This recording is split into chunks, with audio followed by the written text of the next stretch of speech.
everyone, this is Fantasy-esque and welcome back to the Vampire Amazon Challenge in The Sims 4. We are following the reign of Queen Darling Cloudy Snarl, who has recently had her twins age up into children. Prince Zorro and Crown Princess Zara have been summoned to their mother's quarters to give their official greetings. Already the queen can tell a difference in their demeanor. Her son seems kinder and more forgiving, while her daughter carries a weight to her presence laced with impatience. Zara's future is tied to his faculty, but for Zara there is still much training to be done before she's ready to enter court. Time will tell whether the Crown Princess is fit to bear her title or not. Look who we have here, guys. We have the Queen along with her son Prince Zorro, and Zara, Crown Princess Zara, is walking around somewhere in the castle as well. I'm so excited for us to finally have our children walking around, even though I am not playing them and they're not part of the main household. It won't be until they're teens, not for the boy, for the girls. Zara won't be joining us until she's a teen, but I still feel like it's a good idea for us to have them over consistently so that, one, the boys and girls can mingle with each other, two, they can start to observe the ladies in the court and their mothers and get a sense, like a little bit of theory along with, not theory, what am I saying, practical, a little bit of practical experience along with the theory that Lady Shannon is probably teaching them back at the female faculty. Now, obviously for Prince Zorro, his future is entirely in the male faculty, and it is going to be that way until he is an immortal, a breeder that can participate and kind of fulfill his role. But I feel like the boys should still get a chance to mingle with the girls and visit their mothers and stuff. So I've actually made a group called Court Children. We are going to be adding in the youngsters in the order they're born in, and I will try and have them over at the castle or the main court as much as possible so that they can mingle. Now, already I have started to notice an interesting difference between Zorro and Zara. So whenever I have the twins over at the main court, Zorro seems to seek out his mother and they have like longer conversations, they joke around with each other, which is kind of the dynamic that Darling has with Billy. Whereas with Zara, she doesn't have the patience, guys. She walks off. She kind of just says hello, does her greeting, and then walks off and doesn't want to stick around and, you know, be the good daughter necessarily. She wants to, like, do her own thing. She wants to find her own entertainment. I think for Zara, I'm not sure, but it might grate on her that she has to, like, revolve around the queen when growing up everyone has revolved around her, and maybe she's finding that a little bit jarring. So it's kind of fascinating, for sure. Now, where is Zara? Where is Zara? Okay, Zara is all the way up here. Also, I realized in her makeover she had a different dress on. I actually had to make her party outfit her everyday outfit as well, because for some reason the everyday dress that my ladies are wearing on the little girls, there's something weird going on with either the head texture or like the neck and chest texture. It changes the skin color completely and it looks really weird. So I am unable to use that when they're children, but that's fine. I can just have them in their party wear. When she turns into a teen, she'll be wearing the same fashion as the other ladies, so that's fine. But yeah, Zara has a little bit of an attitude, for sure. I do love her though. I do love her. She's definitely an interesting character for us to start to get to know, I think. But let's go ahead and see what everyone is doing for the day. Lady Billy and Lily finally got the fight that Lily's been wanting. And I kind of love the fact that whether it's through our intervention or just Billy not kind of accepting it, whenever Lily does this in the daytime, Billy gets away from it. The only time she's accepted is at night when she is going to be safe and everything is going to be safe. She is a wise one. She is a wise one for sure. Now, I don't know what Billy had lined up in terms of her whims beforehand, but it's not here anymore. She wants to be mean to someone though. Yikes. Okay, who does she have the least relationship with? We have 100 with Akira. Oh my goodness. Wow. She has an 80 with the Queen, she has a 35 with Miko, and she has a 91 with Lily. So Miko is unfortunately going to be on the receiving end of that meanness. Let's go take a shower first though, and then we can track down Miko. But yeah, Billy, I think we know at this point, has revived her rivalry with Miko, which I feel terrible about. She's gonna insult her. Yeah, at this point, I think it's become very, very clear that out of the two counselors, Billy definitely has a stronger position. I think the two of them in terms of influence are the same right now, but just socially, from what I'm seeing, it seems as though Billy has a stronger position right now than Miko, because Billy's like surrounded by supporters and Miko is very, very isolated. But you know what? Miko has the sweetest personality, and even if people are not particularly getting close to her or on her side, at least she knows that she has done her best to keep things cordial with everyone. Okay, Billy, yeah, is gonna track Miko down. But I think Billy, when she looks at Miko, she doesn't necessarily see her the same way we do. I don't think she sympathizes with Miko at all. And she kind of sees Miko as someone who acts pathetic. I feel like that's the way Billy is. Because for Billy, she has a very strong sense of self. And I'm not saying that Miko doesn't, but I think Billy's able to deal with these kind of things very swiftly. And because she hasn't been in the position that Miko has, she doesn't understand what the big deal is about Miko, like, not having friends. Like, oh, that's so sad of you that you don't have any friends in court, or that nobody's keeping you company, or that you don't have, a beloved. I don't think Billy sympathizes at all. Especially after the last episode when Akira was maybe sharing her insecurities with Billy for the first time regarding maybe Miko going to Shannon and talking with Shannon. And because Billy always takes Akira's side, I think in Billy's head, Miko is deliberately doing that in front of Akira so that Akira kind of gets thrown off guard. And I think that's why maybe Billy's lashing out at Miko. So okay, we've gotten that done. Miko is very angry right now, but she wants to be friendly with Lady Billy. So I think Miko, like I said, she's so nice, guys.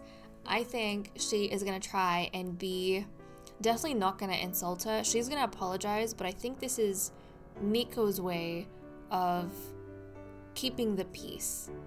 She is so sweet that she doesn't feel the need to get even with someone else.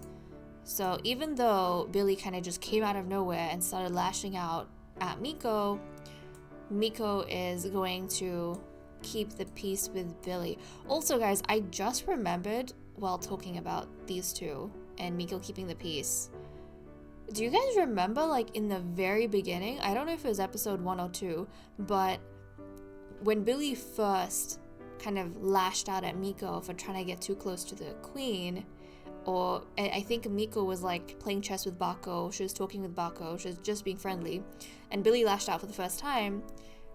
At that point, Miko was not intimidated by Billy, and she refused to kind of back down because she was like, I am counselor as well, we have the same influence, I'm gonna befriend whoever I want to befriend. It makes me so sad, thinking back, how strong Miko started off, especially in the belief she had towards herself, and how lonely she has become. And it just kind of shows that sometimes it's the people close to you that hurt you the most, because when Billy was being kind of difficult with her in the beginning, Miko wasn't affected. It took Akira kind of befriending her, getting close to her, and then turning her away for, I think, Miko's confidence to start breaking down a little bit. And then when Billy's kind of, started being mean to her after that, and when Billy started being mean to her on the crux of Akira, that friendship she has with Akira, that's when Billy's words have started affecting Miko, because it concerns Akira. Before that point, Miko wasn't the type I think, to get bullied, which is so heartbreaking. But okay, we're gonna consider this complete. Akira, meanwhile, wants to win a game of chess. I am gonna send her actually down by the pool. You can play with someone. She can play with someone. So who does she have the closest, or not the closest, the lowest relationship with? Actually, right now, the Sims that are coming up, she has the lowest with Zoro. So she could play with Zoro, but like I said, the boys, more or less, are kind of, I was gonna say breeders. Yes, they are. Like, in the future, they'll be breeders. So I don't know if I want to give attention to or give interactions to the boys. If anything, I would prefer to give these interactions to the females. Like, if we, for example, had a system where maybe the ladies were arranging marriages between their sons and daughters, then I could see Akira maybe wanting to get close to Prince Zoro, befriend Prince Zoro for maybe a match or a union with her own daughter Zuleika. But because that is not a thing within the society, at least not at this point in time, I feel like it would make, now I'm going to be thinking about marriages and unions and arranged marriages, like now I'm going to be thinking about that, but like I feel like I should give this interaction to one of the females, and if it's not Zoro, it's going to be Queen Darling, who she apparently has the lowest relationship with right now. So Akira can go and she can play some chess with the queen, which, you know, she hasn't done in a while, but it's not necessarily because she's nervous around the queen anymore. I don't think so. And, you know, we were just talking about how Miko has slowly lost confidence over time. The opposite has happened with Akira, where she has kind of gained a whole bit of confidence over time. And now she's always strutting around feeling really good about herself, and she's kind of lost a lot of the hesitancy. Maybe that comes with her being focused and not wanting to pursue romance, and really kind of taking advantage of the way things have turned for her. Or, you know, embracing this change where she is truly become a court lady. So, but yeah, she's gonna, oh look! We have the kids! The royal kids have come over. Oh, I love that. I love that. Hello. Hello, Zoro and Zara. And now, I feel like, I don't know if Akira would be talking to the queen maybe about arranged marriages, potentially. I don't know. I mean, that would definitely be interesting, wouldn't it? Wouldn't that be fascinating? But then the question comes up, if kind of that is the case, then how, like, that's gonna affect breedings, you know, because they don't repeat males. And we could have them have the, like, marriage alliances, and then maybe, I don't know, there's a lot to think about. If they did get married, then they have the first child with the husband, and then the follow-up children or the latter pregnancies I'll have with different breeders, like peasant breeders. I don't know. It's not particularly something that I want to mess around with just yet. It would be fascinating if that was the case, but I don't think I want to mess around with the marriages, because the way that these female courts are going to work, the males are not really going to have a lot that they can do or they can influence. So I don't know if I want to give them that much importance in the story or in the society, aside from obviously genetic material. A lot of these unions or whatever else is the case, I think should be reserved maybe for the females. Yeah.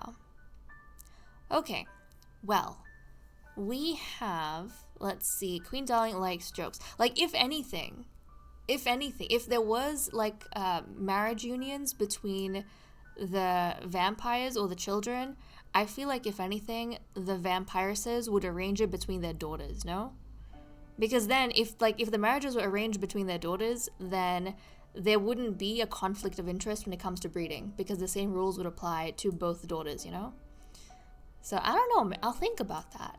I will think about that. That could be something we look into in the future. Like, it would definitely add some fascinating drama. In fact, the more I am talking about this, I do like the idea of the females or members of court like arranging marriages between their daughters. I do like that, because we did say one of the ways to gain influence for the daughters is to get married, and it makes sense, right, that the mothers would want to arrange marriages for their daughters so that their daughters can have more influence in court. We need to think about this, guys. We definitely need to think about this. But okay, I've been rambling a bit too long. We did Billy, I think we were on Akira, weren't we? Yes, I'm gonna consider this done. I got distracted by arranged marriages when we were supposed to be playing chess with Akira. But still, that whole chess thing makes sense because Akira has a daughter, you know? Right. Let's see. We have Lily. Lily wants to be mean to a child. And like I said, I want to reserve a lot of the interactions for the females. And we have one female child. We have it. It's the Crown Princess. Now this would, I think, be Lily maybe trying to bully her way into maybe being the princess's ear. This might not make sense initially, but it's like, you know, when we first meet someone, sometimes the way we are depends on the way they react. And if you're with a weaker personality, you might exert some of your more stronger, traits. And if you're with a stronger personality, you might assume some of your weaker traits. I think Lily's trying to figure out her dynamic with the princess, especially because she is going to, let's see, imply her mother is a llama. I think Lily's maybe noticed that the princess doesn't really give the queen the time of day the way that the prince does, and maybe she's wanting to kind of slip into that. Maybe, yes, it's an insult, but she's trying to let the princess know that I'm in the same league as you type thing. But also, since nobody in court tells her anything, they keep her at an arm's distance, arm's length, even though Lily, she is really friendly with them. I think she is showing a little bit of a true nature to the princess because she's too young to do anything about it. And she wants to try and become someone that the princess can potentially gossip with. This might, bite her in the backside once the princess is a little bit older. But look at that. Look at that.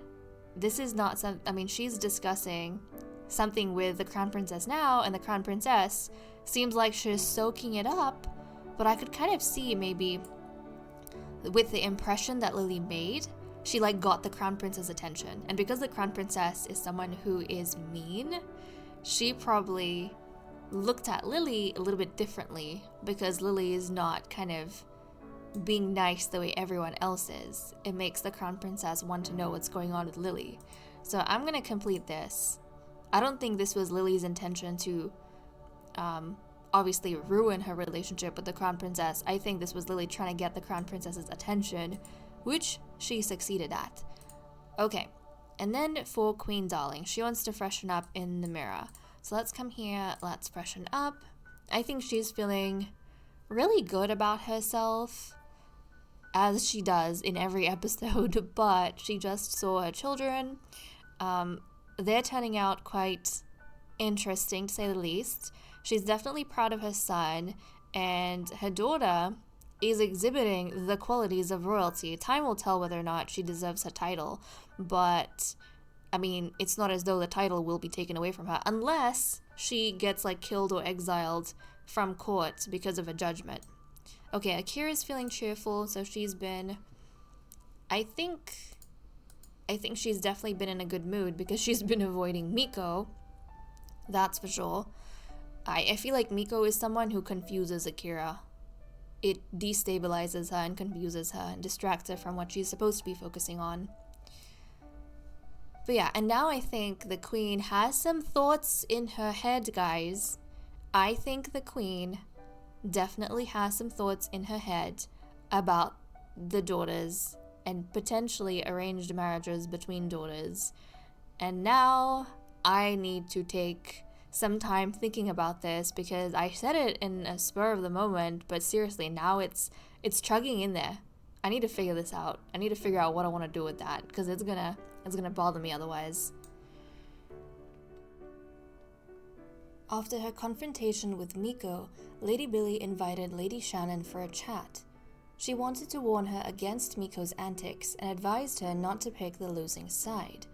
If she had any ambitions whatsoever for the main court, she would need stronger allies than a forgotten counselor. Distraught over Billy's accusations, Lady Miko went to Akira for some answers. She wanted to know why anyone cared if she spoke to Lady Shannon, and if Billy's intervention meant that Akira had feelings for her, even if she denied it. The question was an uncomfortable one for both of them, and by the end of it, she wasn't even sure if she'd been given an answer at all. As usual, Lady Akira's solution to any awkward situation was busying herself with a card game, surrounded by people who wouldn't put her on the spot or probe into her personal feelings. And as usual, Miko wasn't invited to the table. At least never when Akira was hosting the game. Afterwards, Lady Lily approached Billy for a conversation. She'd pieced together the situation at court, including the advice given to Lady Shannon, and she wanted to let Billy know that unlike some people, Lily had declared her side, and it was wherever the winners stood, where Billy stood. Later, Queen Darling invited Billy to her quarters for some alone time. Billy tried to update the Queen on matters of the court, but the monarch was occupied with other thoughts. Ever since her conversation with Akira, she'd begun to think of marriages between the court's daughters, and the more she thought about it, the more merit it seemed to have. Wasn't marriage all about building alliances and gaining influence, ensuring that their children stood a chance against future judgments? Yes, it was clear to her now that this was the way forward. It was the duty of vampiric mothers to arrange their daughter's first marriage to a bloodline that would secure the child's safety in court. And with that said and done, I'm going to leave off here. Thank you so much for watching. I hope you all enjoyed, and I'll see you next time. Bye-bye.